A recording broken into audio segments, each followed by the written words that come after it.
ఓం శాంతి. ఈరోజు Murali date 29 October 2024.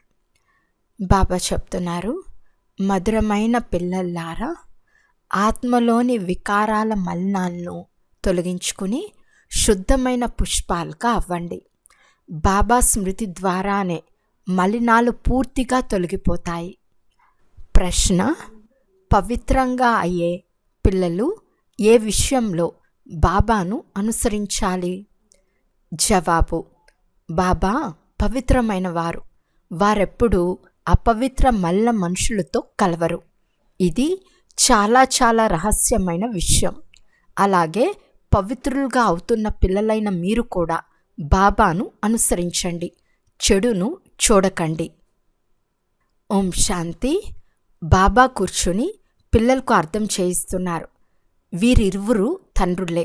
ఒకరిని ఆత్మీక తండ్రి అని, మరొకరిని దేహదారి తండ్రి అని అంటారు. శరీరం ఇరువురికి ఒక్కటే కనుక ఇరువురు తండ్రులు చేయిస్తున్నట్లే. భలే, ఒకరు అర్థం చేయిస్తారు, మరొకరు అర్థం చేసుకుంటారు. అయినా ఇరువురు అర్థం చేయిస్తున్నారు అని అంటారు.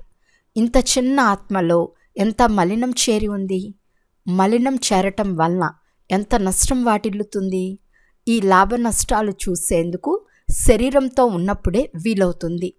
ఆత్మలైన మనం పవిత్రంగా అయినప్పుడు ఈ లక్ష్మీనారాయణుల వంటి పవిత్ర శరీరం లభిస్తుందని మీకు తెలుసు. ఇప్పుడు ఆత్మలో ఎంత మలినం చేరుకుని ఉంది. తేనెను తీనప్పుడు, దాన్ని వడిపోయినప్పుడు ఎంత మలినం వస్తుంది. తర్వాత శుద్ధమైన తేనె వెలికి వస్తుంది. ఆత్మ కూడా చాలా మలినమైపోతుంది. ఆత్మ కంచన సమానంగా పూర్తి పవిత్రంగా ఉండేది. శరీరం ఎంత సుందరంగా ఉండేది. ఈ లక్ష్మీనారాయణుల శరీరం ఎంత సుందరంగా ఉందో చూడండి. మనుషులు శరీరంనే పూజిస్తారు కదా, ఆత్మ వైపు చూడరు. ఆత్మను గురించి తెలియదు. ఆత్మ సుందరంగా ఉండేది. అప్పుడు శరీరం కూడా సుందరమైందే లభిస్తుంది. ఇప్పుడు మీరు కూడా అలా అవ్వాలనుకుంటున్నారు కనుక ఆత్మ ఎంత శుద్ధంగా ఉండాలి. తమో ప్రధానమని ఆత్మనే అంటారు. ఎందుకంటే అందులో మలినం పూర్తిగా నిండి ఉంది. ఒకటి దేహాభిమానపు మలినం, రెండవది కామక్రోధాల మలినం. మలినాలను తొలగించేందుకు వడపోయవలసి ఉంటుంది కదా. వడపోయటం ద్వారా రంగే పరివర్తన అయిపోతుంది. మీరు బాగా కూర్చుని విచారం చేసినట్లయితే చాలా మలినం నిండి ఉందని అనుభవం అవుతుంది. ఆత్మలో రావణుని ప్రవేశత ఉంది. ఇప్పుడు మీరు బాబా స్మృతిలో ఉండటం ద్వారానే మలినం తొలుగుతుంది. ఇందుకు కూడా సమయం పడుతుంది. దేహాభిమానం కారణంగా వికారాల మలినం ఎంత ఉందో తండ్రి అర్థం చేయిస్తున్నారు. క్రోధం మలినం కూడా తక్కువైందేమీ కాదు. క్రోధి ఆంతరికంగా కాలిపోతూ ఉంటాడు. ఏదో ఒక విషయాన్ని గురించి హృదయం కాలుతూ ఉంటుంది. ముఖం కూడా ఎర్రగా ఉంటుంది. మన ఆత్మ దహింపబడిందని మీకు తెలుసు. ఆత్మలో ఎంత మలినం ఉందో ఇప్పుడు తెలిసింది. ఈ విషయాలను అర్థం చేసుకునేవారు కూడా చాలా కొద్దిమంది మాత్రమే. ఇందులో ఫస్ట్ క్లాస్ పుష్పాలు అవసరం కదా. ఇప్పుడు చాలా లోపాలున్నాయి. మీరు అన్ని లోపాలను తొలగించుకుని పూర్తి పవిత్రంగా అవ్వాలి కదా. ఈ లక్ష్మీనారాయణులు ఎంత పవిత్రమైన వారు. వాస్తవానికి వారిని చేతిలో సమర్పించే అధికారం కూడా లేదు. పతితులు వెళ్ళి అంత శ్రేష్టమైన పవిత్ర దేవతలపై వేయలేరు. వేసే యోగ్యత మరియు అర్హత కూడా లేదు. శివునిపై వేయలేరు. వారు నిరాకారులు. వారికి తగలదు. వారు పరం పవిత్రులు. వారు ప్రతిమను పెద్దదిగా ఉంచేశారు. ఎందుకంటే అంత చిన్న బిందువును ఎవ్వరూ తాకేందుకు కూడా సాధ్యం కాదు. ఆత్మ శరీరంలో ప్రవేశించినప్పుడు శరీరం పెద్దదిగా ఉంటుంది. ఆత్మ పెద్దదిగా చిన్నదిగా ఉండదు. ఇది మురికి ప్రపంచం. ఆత్మలో ఎంత మలినం ఉంది. శివబాబా చాలా గుప్తమైన వారు, అత్యంత పవిత్రమైన వారు.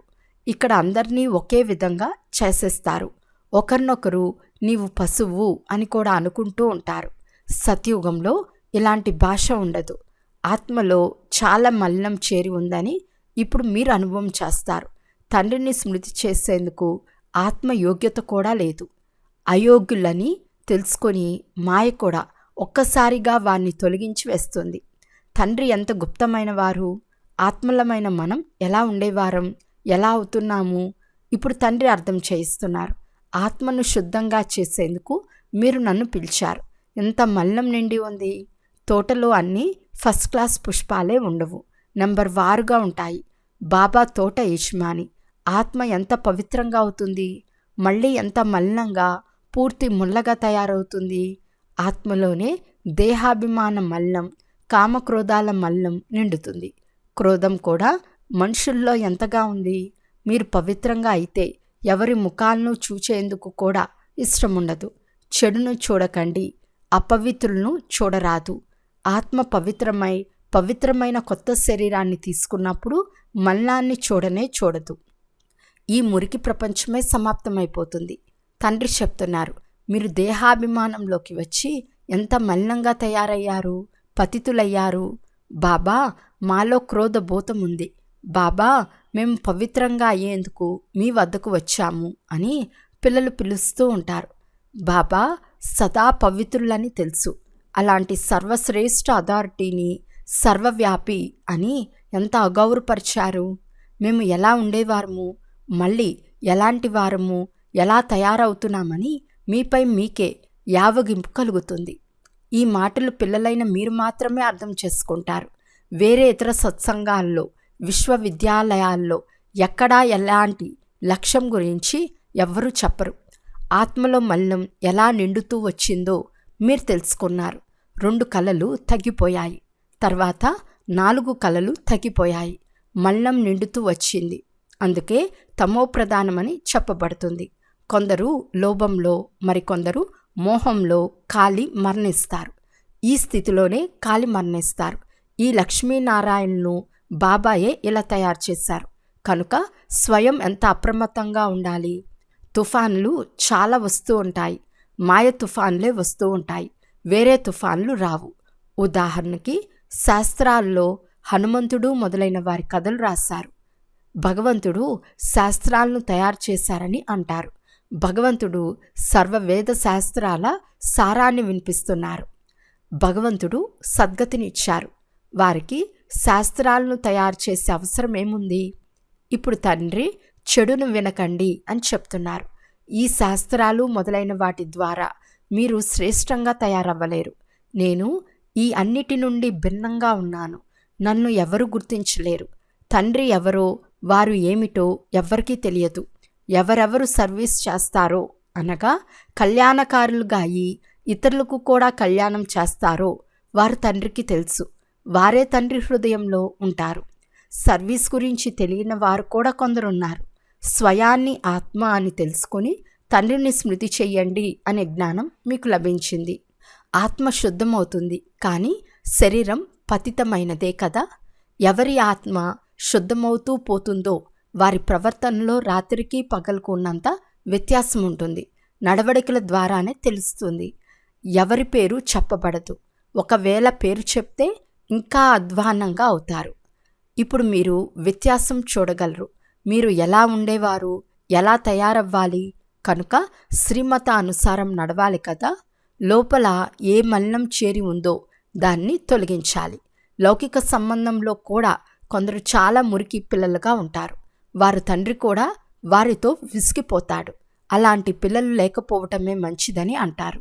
పుష్పాల తోటకు సువాసన ఉంటుంది, కానీ డ్రామానుసారం మలినం కూడా ఉండాలి. జిల్లేడు పుష్పాన్ని చూసేందుకు కూడా ఇష్టముండదు, కానీ తోటలోకి వెళ్ళినట్లయితే దృష్టి అన్నిటిపై పడుతుంది కదా. ఇది ఫలానా పుష్పమని ఆత్మ తెలిపిస్తుంది. మంచి పుష్పం నుండి సువాసన తీసుకుంటారు కదా. ఈ ఆత్మస్మృతి యాత్రలో ఎంతగా ఉంటుందో, అంత పవిత్రంగా అయ్యేదో, ఎంతవరకు ఇతరులను తమ సమానంగా చేసిందో బాబా కూడా చూస్తారు. జ్ఞానాన్ని వినిపిస్తారు. ముఖ్యమైన విషయం మన్మనాభవ. తండ్రి చెప్తారు, నన్ను స్మృతి చేయండి, పవిత్ర పుష్పాలుగా అవ్వండి. ఈ లక్ష్మీనారాయణులు పవిత్రమైన పుష్పాలు. వీరికంటే కూడా శివబాబా చాలా పవిత్రమైన వారు. ఈ లక్ష్మీనారాయణులు కూడా శివబాబాయే ఇలా చేశారని మనుషులకు తెలియదు. ఈ పురుషార్థం ద్వారా ఇలా అయ్యారని మీకు తెలుసు. రాముడు తక్కువ పురుషార్థం చేసినందున చంద్రవంశీయునిగా అయ్యాడు. తండ్రి చాలా అర్థం చేయిస్తూ ఉంటాడు. ఒకటి, స్మృతి యాత్రలో ఉండాలి. దీని ద్వారా మురికి తొలగిపోయి ఆత్మ పవిత్రంగా అవ్వాలి. మీ వద్దకు మ్యూజియం చూచేందుకు చాలామంది వస్తారు. పిల్లల్లో సర్వీస్ చేయాలని చాలా ఆసక్తి ఉండాలి. సర్వీసును వదిలి ఎప్పుడూ నిద్రించరాదు. సర్వీస్ గురించి చాలా ఖచ్చితంగా ఉండాలి. మ్యూజియంలో మీరు విశ్రాంతి సమయాన్ని కూడా సేవకే ఉపయోగిస్తారు. గొంతు అలసిపోతుంది, భోజనం చేయాలి, కానీ ఆంతరికంలో రాత్రింబవలు ఉమంగం ఉండాలి. ఎవరైనా వచ్చినట్లయితే వారికి మార్గాన్ని తెలియచేయాలి. భోజనం చేసే సమయంలో ఎవరైనా వచ్చినట్లయితే మొదట వారికి సర్వీస్ చేసిన తర్వాత భోజనం చేయాలి. అలా సర్వీస్ చేసేవారు ఉండాలి. కొందరికి దేహాభిమానం చాలా వస్తుంది. విశ్రాంతి ప్రియులుగా, నవాబులుగా తయారవుతారు. తండ్రి అర్థం చేయించాల్సి వస్తుంది కదా. ఈ నవాబుతనాన్ని, దొరతనాన్ని వదిలేయండి. మీ పదవిని చూడండి అని బాబా సాక్షాత్కారం కూడా చేయిస్తారు. దేహాభిమానం అనే గొడ్డలితో తమ కాలిని తామే నరుక్కుంటారు. చాలామంది పిల్లలు బాబాతో కూడా పోటీకి వస్తారు. అరే, ఇతడు శివబాబా గారి రథం, ఇతన్ని సంభాలన చేయవలసి ఉంటుంది. ఇక్కడ కొందరు అనేక ఔషధాలను తీసుకుంటూ ఉంటారు. వైద్యుల ద్వారా వైద్యం చేసుకుంటూ ఉంటారు. కానీ బాబా చెప్తున్నారు, శరీరాన్ని ఆరోగ్యంగా ఉంచుకోవాలి, కానీ మీ స్థితిని కూడా చూసుకోవాలి కదా. మీరు బాబా స్మృతిలో ఉండి తిన్నట్లయితే ఏ వస్తువు హాని చేయదు. స్మృతి ద్వారా శక్తి నిండుతుంది. భోజనం చాలా శుద్ధంగా అవుతుంది. కానీ ఆ స్థితి లేనేలేదు.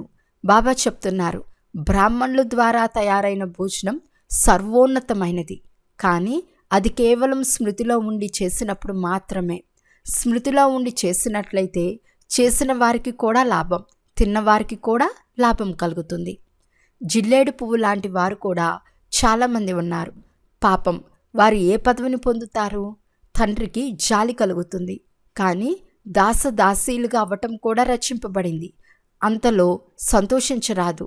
మేము అలా కావాలని ఆలోచించను కూడా ఆలోచించరాదు. దాసదాసీలుగా అవ్వటం కన్నా దాసదాసీలను ఉంచుకోగలిగే శ్రీమంతులైన మంచిదే. తండ్రి చెప్తున్నారు, నిరంతరం నన్ను ఒక్కరినే స్మృతి చేయండి. స్మృతి చేసి చేసి సుఖాన్ని పొందండి. భక్తులు కూర్చుని స్మరణమాలను తయారు చేశారు. అది భక్తుల పని. తండ్రి కేవలం స్వయాన్ని ఆత్మగా భావించి నన్ను స్మృతి చేయండి అని చెప్తారు. జపం చేయకండి, మాలను తిప్పకండి. తండ్రిని తెలుసుకోవాలి, వారిని స్మృతి చేయాలి. నోటి ద్వారా బాబా బాబా అనే అవసరం లేదు. వారు ఆత్మలైన మనం అనంతమైన తండ్రి. వారి స్మృతి చేయటం ద్వారా మనం సతోప్రధానమైపోతాము, అనగా ఆత్మ కంచనంగా తయారవుతుందని మీకు తెలుసు. ఎంత సహజమైనది. కానీ ఇది యుద్ధ మైదానం కదా. మీ యుద్ధం మాయతో జరుగుతుంది. అది క్షణక్షణం మీ బుద్ధి యోగాన్ని తెంచేస్తుంది. వినాశకాలంలో ఎంత ప్రీతి బుద్ధి కలవారిగా అవుతారో అంత పదవి లభిస్తుంది. ఒక్క తండ్రి తప్ప వేరెవ్వరూ స్మృతికి రాకూడదు. కల్పక్రితం కూడా విజయమాలలో మనులుగా అయినవారే ఇప్పుడు కూడా వచ్చారు. మీరు ఏ బ్రాహ్మణ కులానికి చెందినవారో ఆ బ్రాహ్మణులదే రుద్రమాల తయారవుతుంది. మీరు చాలా గుప్త శ్రమ చేశారు. జ్ఞానం కూడా గుప్తమైందే కదా. బాబా ప్రతి ఒక్కరి గురించి చాలా బాగా తెలుసుకున్నారు. మంచి మంచి నంబర్ 1 పిల్లలు, మహారథులు అనబడే పిల్లలు ఈరోజు లేరు. దేహాభిమానం చాలా ఉంది. తండ్రి స్మృతి ఉండటం లేదు. మాయ చాలా జోరుగా చంపదెబ్బ వేస్తుంది. చాలా కొద్ది మంది మాల మాత్రమే తయారవుతుంది. అయినా బాబా పిల్లలకు అర్థం చేయిస్తూ ఉంటారు. ఎంత పవిత్ర దేవతలుగా ఉండేవారం, మేము ఎలాంటి వారం, ఎంత మలినంగా అయ్యాము అని స్వయాన్ని పరిశీలించుకుంటూ ఉండండి. ఇప్పుడు శివబాబా లభించారు కనుక వారి మతానుసారం నడవాలి కదా. ఏ దేహదారిని స్మృతి చేయరాదు, ఎవరు గుర్తు రాకూడదు, ఎవరి చిత్రాలు కూడా ఉండరాదు. ఒక్క శివబాబా స్మృతిలోనే ఉండాలి. శివబాబాకు తమ సొంత శరీరం లేదు. ఈ శరీరాన్ని తాత్కాలికంగా అప్పు తీసుకుంటారు. మిమ్మల్ని ఇలా దేవీ దేవతలుగా, లక్ష్మీనారాయణులుగా చేసేందుకు ఎంత శ్రమ పడతారు. తండ్రి చెప్తున్నారు, నన్ను పతిత ప్రపంచంలోనే పిలుస్తారు. మిమ్మల్ని పావనంగా చేస్తాను, కానీ మీరు పావన ప్రపంచంలో నన్ను పిలవనే పిలవరు. వారు అక్కడికి వచ్చి ఏం చేస్తారు? పావరంగా తయారు చేయటమే వారి సర్వీసు. పూర్తిగా కాలి నల్లటి బొగ్గుగా అయ్యారని తండ్రికి తెలుసు. మిమ్మల్ని సుందరంగా తయారు చేసేందుకే తండ్రి వచ్చారు. అచ్చా, మధురాతి మధురమైన అపురూపమైన పిల్లలకు మాతాపిత బాప్దాదాల ప్రియ స్మృతులు మరియు గుడ్ మార్నింగ్.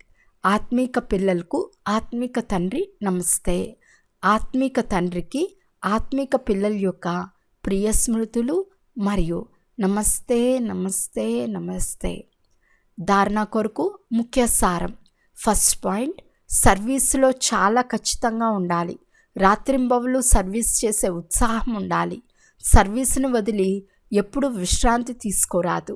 తండ్రి సమానం కళ్యాణకారులుగా అవ్వాలి. సెకండ్ పాయింట్, ఒకరి స్మృతి ద్వారా ప్రీతి బుద్ధి కలవారిగా అయి ఆంతరికంలోని మలినాన్ని తొలగించుకోవాలి. సుగంధ పుష్పాలుగా అవ్వాలి. ఈ మురికి ప్రపంచంపై మనస్సును ఉంచుకోరాదు. వరదానము: మనస్సు బుద్ధి ద్వారా శ్రేష్ఠ స్థితులు అనే ఆసనంపై స్థితమై ఉండే తపస్వి మూరత్ భవ. తపస్వీలు సదా ఏదో ఒక ఆసనంపై కూర్చుని తపస్సు చేస్తారు. తపస్వి ఆత్మలైన మీ ఆసనం ఏకరస స్థితి, ఫరిస్తా స్థితి. ఈ శ్రేష్ఠ స్థితుల్లో స్థితమవ్వటం అనగా ఆసనంపై కూర్చోవటం. స్థూల ఆసనంపై అయితే స్థూల శరీరం కూర్చుంటుంది. కానీ మీరు ఈ శ్రేష్ఠ ఆసనంపై మనసు బుద్ధిని కూర్చోపెడతారు. వారు ఒంటికాలుపై నిలబడతారు. మీరు ఏకరస స్థితిలో ఏకాగ్రమైపోతారు. వారిది హఠయోగం, మీది సహజ యోగం. స్లోగన్: ప్రేమ సాగరుడైన తండ్రి యొక్క పిల్లల ప్రేమతో నిండిన గంగల్గాయి ఉండండి. అచ్చా, ఓం శాంతి.